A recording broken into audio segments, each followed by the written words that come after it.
En diciembre de 2022, el fútbol español tocó el fondo del abismo. Una selección paralizada por la vergüenza caía en Qatar tras errar 3 penales consecutivos. Aquella noche, el imperio más glorioso en la historia del fútbol moderno no solo estaba destruido, se había convertido en un recuerdo tóxico. Y en medio del desastre, la federación cometió lo que la prensa calificó como una locura: entregarle las ruinas del equipo a un entrenador sin cartel, un hombre al que llamaron despectivamente el interino. ¿Cómo fue que una selección rota, despreciada por su propia afición y condenada a 14 años de ridículos, terminó construyendo el milagro más grande de la década? Esta es la historia de cómo la Furia Roja resucitó del barro para reclamar el trono de la eternidad. Entre 2008 y 2012, la Roja construyó la dinastía más perfecta y hermosa que jamás se haya visto. 2 Eurocopas y un Mundial. España miraba el planeta desde lo más alto del Olimpo, pero el fútbol no respeta los imperios eternos. La caída de la Roja fue una agonía lenta y dolorosa. Brasil 2014 fue la primera bofetada con un 5-1 lapidario. 4 años después, en Rusia 2018, la historia se repitió con 1000 pases estériles para terminar eliminados en penales. El estilo que los había hecho reyes se había convertido en su propia prisión. Pero el punto más oscuro se tocó en Qatar 2022. Una España obsesionada con la posesión volvió a estrellarse en octavos de final, esta vez contra Marruecos. Otra tanda de penales maldita, donde la selección ni siquiera fue capaz de anotar un solo gol. Aquella noche, el proyecto de Luis Enrique se desmoronó por completo. La época dorada no solo había terminado, se había convertido en un recuerdo tóxico. España estaba destruida, sin rumbo, sin identidad y sin fe. Cuando Luis Enrique dejó el cargo, la federación tomó una decisión que indignó a la prensa y a los fanáticos. Nombraron a Luis de la Fuente. Las críticas fueron despiadadas. Lo llamaban el interino. Decían que no tenía la espalda ni el carácter para sentarse en el banquillo más caliente del país. Nadie confiaba en él, pero en el silencio del vestuario, De la Fuente comenzó a trabajar como un artesano. Él sabía que el tiki-taka tradicional estaba muerto. Si España quería volver a reinar, necesitaba velocidad, descaro y verticalidad. Así comenzó la transición.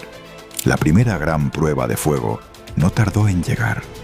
La Nations League de 2023. Para el mundo era un torneo secundario, pero para De la Fuente era la vida o la muerte. Una sola caída significaba el despido antes de empezar. En semifinales esperaba nada menos que Italia. Jeremy Pino adelantó a la Roja tras un error defensivo italiano, pero la Azzurra empató rápidamente de penal. El fantasma de la duda sobrevolaba en Shede. Las piernas pesaban y el fantasma de los penales acechaba, hasta que en el minuto 88, Joselu cazó un balón muerto en el área para sellar el 2-1.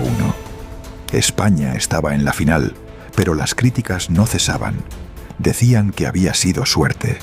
El 18 de junio de 2023, la final contra la Croacia de Luka Modric se convirtió en una guerra de desgaste. 120 minutos de angustia, tensión y 0-0. El destino exigió, una vez más, la ruleta rusa de los penales. Ese lugar oscuro donde España había quedado eliminada en Rusia 2018 y Qatar 2022.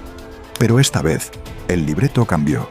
Unai Simón se vistió de héroe, desviando los cobros de Mayer y Petkovic, y Dani Carvajal picó el penal definitivo a Lopanenka. El banquillo estalló. España era campeona de la Nations League. Tras 11 años de sequía, humillaciones y llanto, la Roja volvía a levantar un trofeo. No era el Mundial, pero era el soplo de vida que el enfermo necesitaba. En una sola noche, el interino le demostraba al mundo que España no estaba muerta. Simplemente estaba esperando al líder correcto. Había resucitado al gigante, pero De la Fuente no se conformaba con eso. De la Fuente no se detuvo. Continuó su obra combinando la jerarquía de los veteranos, como Rodri y Dani Carvajal, con la inteligencia de Pedri, la potencia de Nico Williams y un adolescente de solo 16 años llamado Lamine Yamal. España llegó a la Eurocopa de 2024 en medio de un ambiente de esperanza renovada. La plantilla jugaba con una alegría contagiosa. En la fase de grupos barrieron a Croacia 3-0, le dieron un repaso táctico a Italia 1-0 y superaron a Albania. Puntaje perfecto y 0 goles en contra. La furia estaba encendida. En octavos, Georgia se puso arriba con un autogol, pero España respondió con un 4-1 de autoridad. Los cuartos de final contra Alemania fue una batalla titánica que empezó con un golpe desgarrador. Apenas al minuto 4, una durísima entrada de Toni Kroos retiró del campo a Pedri. La pieza angular del ajedrez de la Fuente quedaba fuera del torneo. De la Fuente reajustó la máquina metiendo a Dani Olmo, quien adelantó a la Roja en la segunda mitad.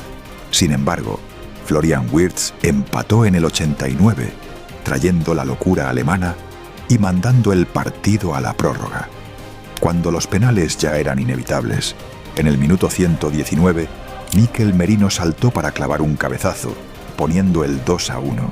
Y en la última jugada, Dani Carvajal firmó la famosa Carvajaliña, metiendo un agarrón desesperado a Musiala para cortar un contraataque letal. Carvajal veía la roja directa, pero salvaba a la nación. Alemania quedaba eliminada en su propia casa. La semifinal contra Francia fue una prueba de pura sangre. En la previa, Adrien Rabiot intentó calentar el ambiente asegurando que el joven Lamine Yamal tendría que hacer mucho más si quería jugar la final. La respuesta no vino con palabras, sino con historia. Al minuto 21, con España abajo en el marcador, Lamine recibió, encaró al propio Rabiot y sacó un zurdazo teledirigido a la escuadra. Un golazo monumental que devolvía la vida a la Roja. Poco después, Dani Olmo firmaba el 2-1 definitivo, sellando con autoridad el boleto de España a la gran final de Berlín. La final era contra Inglaterra. El partido era un nudo en la garganta. Pero en el segundo tiempo, Lamine encaró por la derecha y filtró un pase que Nico Williams remató de primera para el 1-0.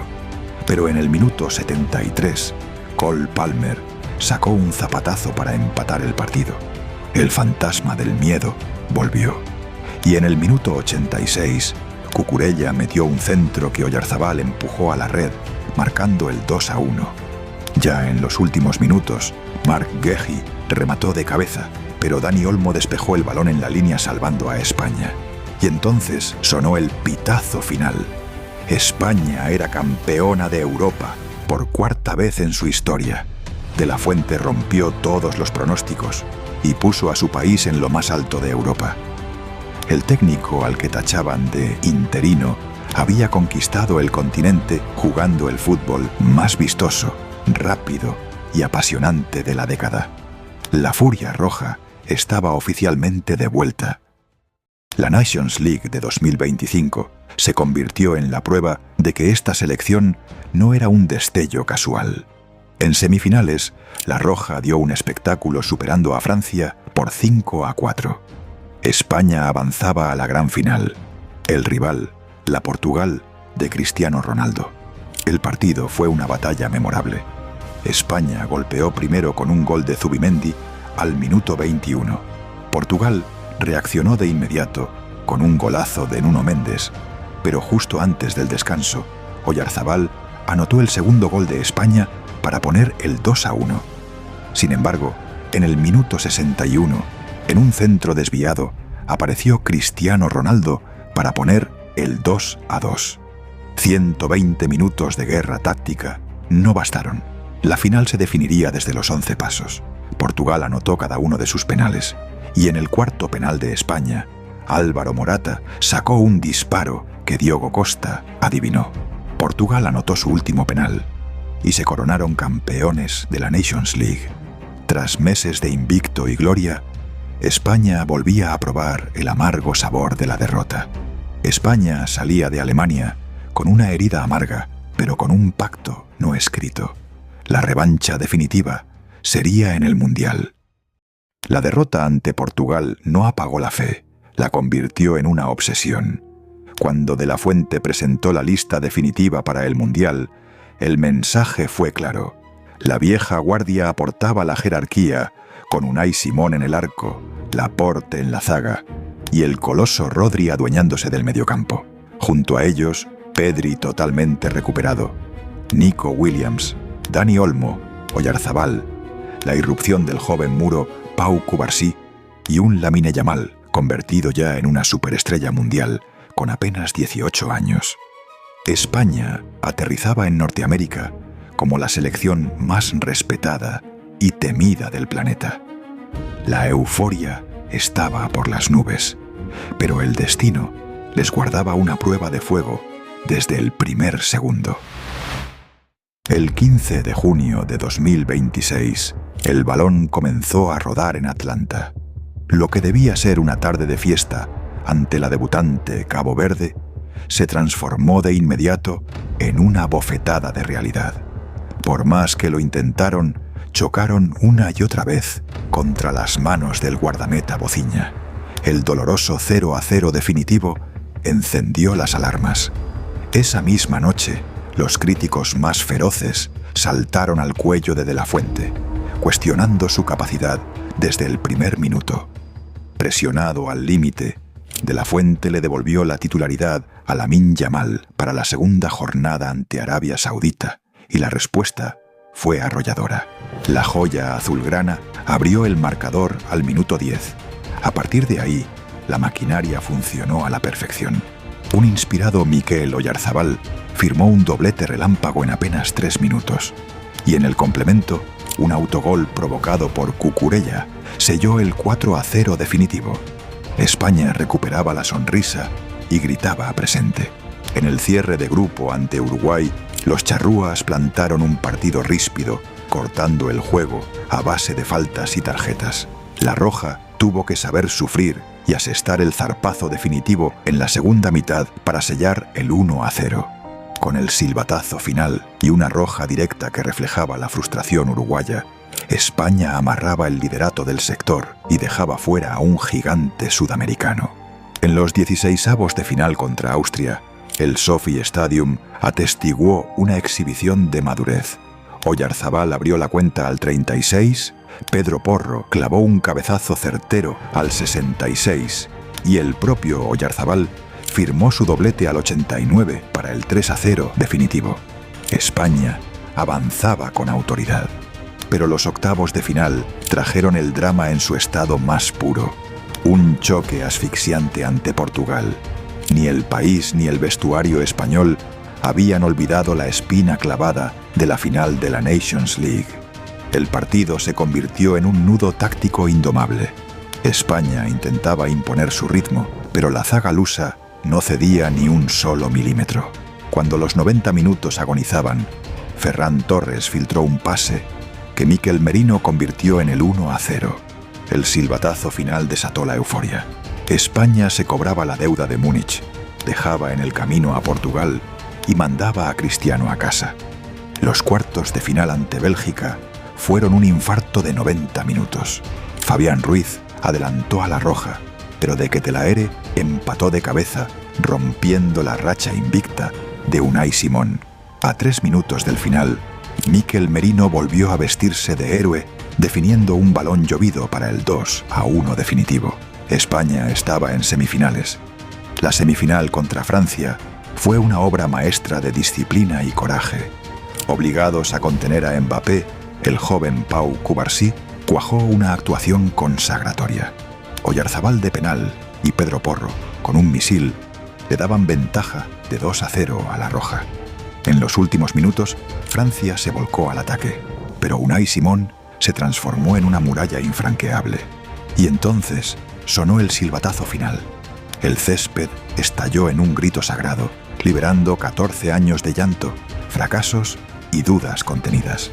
España regresaba al partido más importante del planeta fútbol. Por segunda vez en toda su historia, España estaba en una gran final de la Copa del Mundo. 19 de julio de 2026. Frente a frente, la Argentina defensora del título y la España que soñaba con arrebatarle la corona. Hace 18 años, un joven Lionel Messi sostenía y bañaba a un bebé llamado Lamine Yamal. Aquel día, sin saberlo, el rey acariciaba al heredero. Y ahora en Nueva Jersey, el dios del fútbol jugaba su último mundial, enfrentándose a aquel niño prodigio que venía a reclamar su trono. Desde el pitazo inicial, España dominó el balón buscando resquicios, pero la magia española chocaba una y otra vez contra el Dibu Martínez. El dramatismo escaló a niveles insoportables cuando en el minuto 93 Enzo Fernández se fue expulsado por una dura entrada sobre Cubarsí. Aún con 10 hombres, el Dibu volvió a salvar a su país en el 98, volando para desviar un tiro libre de Lamine. El tiempo reglamentario expiró.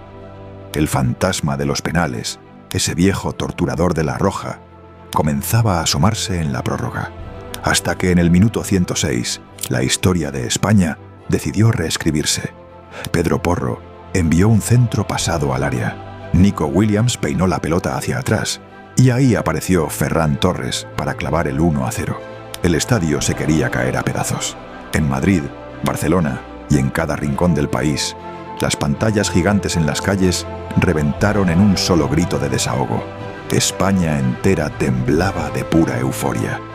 Argentina se lanzó con todo en los minutos finales, pero España resistió. Y entonces, el árbitro pitó el final. Los jugadores españoles colapsaron sobre el pasto.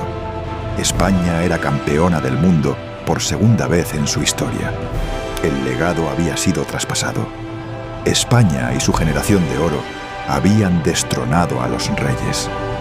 Aquel hombre de perfil bajo, aquel al que la prensa despidió el primer día, se había convertido en el maestro absoluto del fútbol mundial. De la Fuente tomó una selección rota y se convirtió en el director de una orquesta sinfónica impecable. La Roja ya no es un fantasma del pasado. El gigante resucitó, dictó cátedra y hoy, desde lo más alto del planeta, la furia domina la eternidad.